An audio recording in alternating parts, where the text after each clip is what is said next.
All right, today we are diving into a huge one, Whitney Webb's massive two-volume book, One Nation Under Blackmail. And its central claim is, well, it's a bombshell. The book's whole argument is that for decades, a secret alliance between U.S. intelligence and organized crime has been pulling the strings of power in America. We're talking about a story that connects infamous mobsters, spies, and billionaires in this deep web of influence that, according to Webb, stretches all the way to today. So to really get what this book is about, you gotta start with this quote about the infamous lawyer Roy Cohn. It perfectly describes a world where money and power don't just bend the rules, they create a whole separate reality for a select few. The book argues this isn't just about one guy, it's about a permanent, hidden class of elites who operate completely beyond the law. This idea, it is the absolute bedrock of everything we're about to talk about. Okay, so here's our game plan for tackling this thing. First, we're going to define this sordid union that sits at the very heart of the book. Then we'll trace it all the way back to its origins in World War II, see how it grew into this global super mob, and then explore its absolute favorite weapon, blackmail. And all of that leads us to the infamous case of Jeffrey Epstein, which brings us to the book's final, pretty chilling warning. All right, first up, the sordid union. This is the central thesis of the entire book. Okay, so the whole book, and I mean all of it, hinges on this one big idea, the sordid union. The argument is that the partnership between U.S. intelligence and the mob wasn't just a few occasional shady deals. No, it was a deliberate, systematic alliance that was forged during the war and then just never ended. It became this permanent, secret feature of American power, and according to the source, it shaped everything from foreign policy to global finance for the next 80 years. So you might be asking, where does something like this even start? Well, the book traces the origin of this union to a single critical moment, the docks of New York City during World War II. What's so wild is how this timeline lays it all out, how a supposedly temporary wartime alliance became permanent.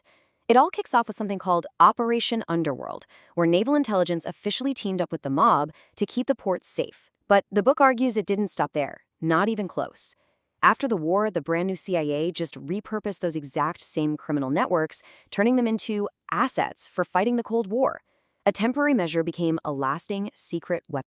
Now, this alliance wasn't just about giving spies some new tricks up their sleeve. No, the book argues this fundamentally changed organized crime itself, creating a new, way more sophisticated global entity with power that was just unprecedented. The book gives this new entity a name, the super mob. And you gotta forget the old school mafia. This was a hybrid network of mobsters, elite financiers, and intelligence agents all working together.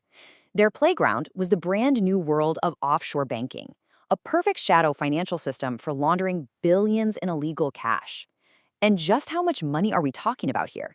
Well, the book actually cites a UN official who claimed that this dirty money was literally essential in keeping major banks from collapsing during the 2008 financial crisis. Think about that. This slide really breaks down the three key pillars of this alleged network. On one hand, you've got these powerful dynasties like the Bronfons who provide a veneer of legitimacy. Then you have the financial geniuses, the architects like Meyer Lansky, who actually built the offshore systems to hide all the money. And finally, and this is crucial, you have the intelligence veterans like the CIA's Paul Helliwell, who allegedly created the front companies and the banks needed to connect the legitimate world with the criminal underworld. So how did this network actually control powerful people? I mean, money was obviously part of it, but the book argues their ultimate weapon, their go-to tool, was something way more sinister: blackmail. And according to the book, this wasn't just random, opportunistic scandal mongering. It was a systematic, almost corporate process for managing the elite. You can see it right here. You identify your high-level targets, you gather compromising material or compromat on them, and then you establish leverage. The goal was total control. And the masters of this game, guys like Roy Cohn, ran what they called a favor bank, this huge, elaborate system of threats and rewards to manipulate politics, business, and even the justice system itself. Now, this is where things get really interesting. The book connects these massive, seemingly separate scandals to argue this was an international operation. It draws a line from the Profumo affair in the UK, which brought down their government, to the sexual blackmail operations in the US, allegedly run by J. Edgar Hoover and Roy Cohn. And the linchpin? The guy connecting them? A man named Thomas Corbally, who the book claims was a go-between, feeding details from the UK scandal directly to the FBI. The implication is pretty stark. These weren't two separate events, but two sides of the very same coin. So you've got the spy mob alliance, you've got the offshore money, you've got the systematic blackmail. And according to the book, all of these threads lead directly to one person, Jeffrey Epstein. The core argument here is that he wasn't some kind of one-off monster, but the modern logical product of this decades-old system. And here's the book's crucial claim. Epstein's network was basically built from the DNA of the old supermob. I mean, look at this. The names just keep popping up. In the legal world, his mentor was a close associate of Roy Cohn. In finance, he was linked to the Bronfman family. And in the shadowy world of intelligence and illicit deals, he was tied to Iran-Contra arms dealers like Adnan Khashoggi. The argument isn't that Epstein just stumbled into power. It's that he was a node in this very specific, multi-generational network. And if you want a clue about what he was really doing, listen to this quote from a 2003 Vanity Fair profile. He used to tell people he was a bounty hunter, recovering lost or stolen money for the government or for the super rich.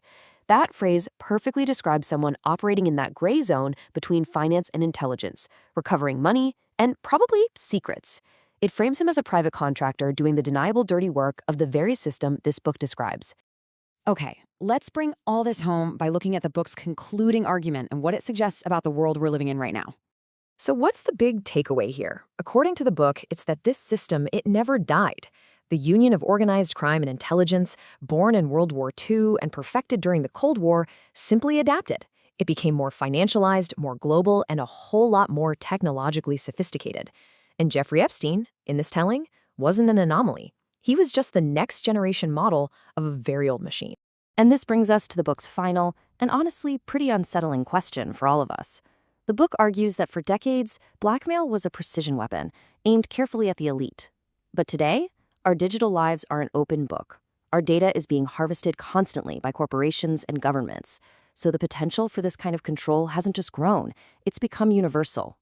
The question is no longer about who controls a few powerful people. It's about what systems now have the power to control all of us.